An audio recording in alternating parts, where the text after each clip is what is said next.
Soomaaliya iyo Masar khilaaf u dhaxeeyo ayaa soo cusboonaaday. Dowladda Masar laba qodob ayaa laga hayaa. Mid waxa ay leedahay naxdin siyaasadeed iyo wax lama filaan ah ayay nagu noqotay waxa aan ka aragnay madaxweyne Xasan Sheekh Maxamuud. Marna waxa ay leedahay shuraako lagu kalsoonaan karo lama noqon karo madaxweynaha Soomaaliya.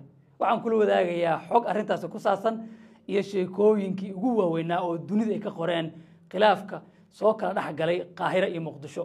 Aragtidaada ayaa ku banaa inaad ka dhiibatid waxa laga sheegay Soomaaliya madaxweynaheeda ma runbaa mise waa been. Muuqaalkana si shargaray haddii aad nagu cusubtana nagu soo biir. Ila wareejo xoogaal u ah xiriirka Masar iyo Soomaaliya ayaa waxa waraysi uu siiyay ama waraysi ay siiyeen wargeedka la yiraahdo Al-Arabi Al-Jadid ayaa wuxuu ku sheegay inuu soo ifbaxayo xiisad aan la shaacin oo u dhaxaysa Qaahira iyo Muqdisho.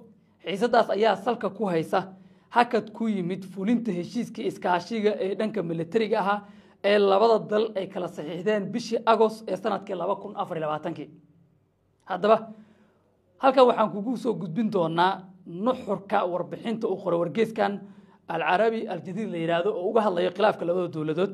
Waxaana ku bilaabaynaa maxay tahay sababta dhabta ah ee khilaafka labada dal. Waxa ugu weyn isbeddelka siyaasadda ee Muqdisho. Wargeysku wuxuu leeyahay sida sababta ugu weyn ee xiisadda kicisay waa isbeddelka jihada siyaasadda arrimaha dibadda ee Soomaaliya gaar ahaan isku soo dhawaanshaha degdega ah oo ay Soomaaliya la yeelatay Itoobiya kadib khilaaf soo kala dhaxgalay labada dal kaasoo ay caawimaad ku weydiisatay wadamo badan oo ay Masar qayb ka tahay. Talaabadan ayaa u muuqata in gabi ahaanba ay liddi ku tahay isfahamka istiraatiijiga ah oo ay hore u wada gaareen dalalka Soomaaliya iyo Masar oo mustaqbalka amni iyo badqabka Soomaaliya ku saabsanaa iyo tan gobolka intuba. Qaahira waxay u aragtaa in madaxweyne Xasan Sheekh Maxamuud oo bilo ka hor muujinayay shuraako dhow inuu Masar kala shaqeynayo qatarta gobolka ka hortageeda sii fiditaanka Itoobiya iyo arrimaha biyo-xireenka Niil uu hadda qaaday tallaabo kala wareeg ah oo 180 digrii ah oo lama filaan ah. Saameynta khilaafka marka oo labada dal hadda u dhaxeeyo. Masar waxaa la sheegay inay gabi ahaanba hakisay fulinta heshiiskii iskaashiga ee militariga ahaa oo ballaarnaa oo labada dal ay kala saxiixdeen dhamaadka sanadkii hore ee 2024 gaar ahaan bishii Agost.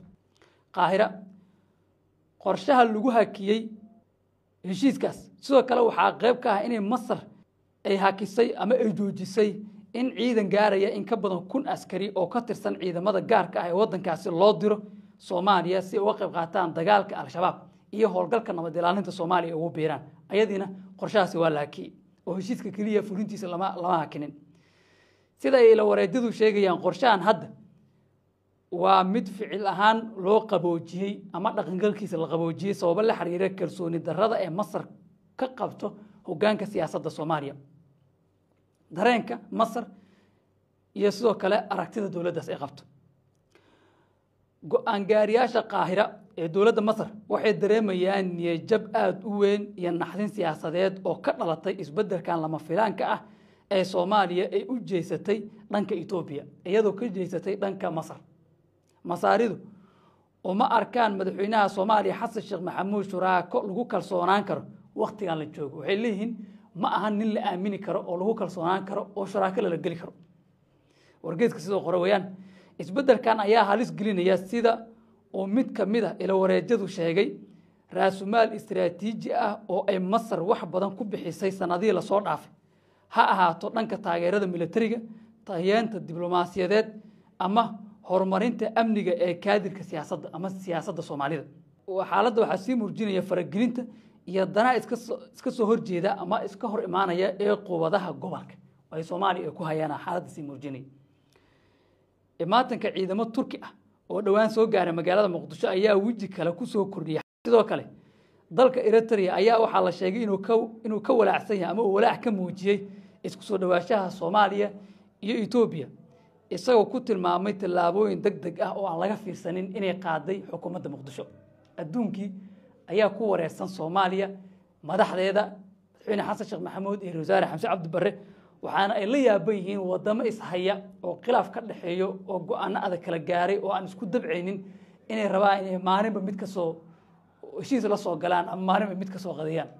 Itoobiya iyo wadanka la yiraahdo Imaaraadka Carabta iyo Mareykanka oo dhinaca ayay rabtaa Soomaaliya inay wado sidoo kale waxay rabtaa inay wado Masar iyo Eritrea oo ka soo horjeeda Ethiopia inay wado way rabtaa Soomaaliya sidoo kale Soomaaliya waxay rabtaa inay wado Turkiga iyo Qatar kuwaas oo ayagana diidan oo ka soo horjeeda Ethiopia iyo sidoo kale Imaaraadka sida wadaan si gaar Imaaraadka is hayaan sida darteed wadamadaas ayay rabtaa Soomaaliya inay isku dhex wado ayagiina waa biyo hoostooda kuwa iska arko isma dul qaataan isma arki karaan waxaad eegi doonaa waxa ugu dambeeya arrintan ku soo dhamaato waxaana muuqata hadda waxa laga dhaxal oo kaliya inay tahay in wadan kasta oo Soomaaliya kalsooni darro ka qaaday madaxa Soomaalida uu ka aaminsan yahay kuwa aan la aamini karin oo aan go'aan lahayn iyo inuu wadan kasta ay banaanka ka taagay oo isha ka fiirinayo Soomaalida markii u yimaadaan inta warkooda dhageysto la iska soo diray aad u maasanta adee maxay kula tahay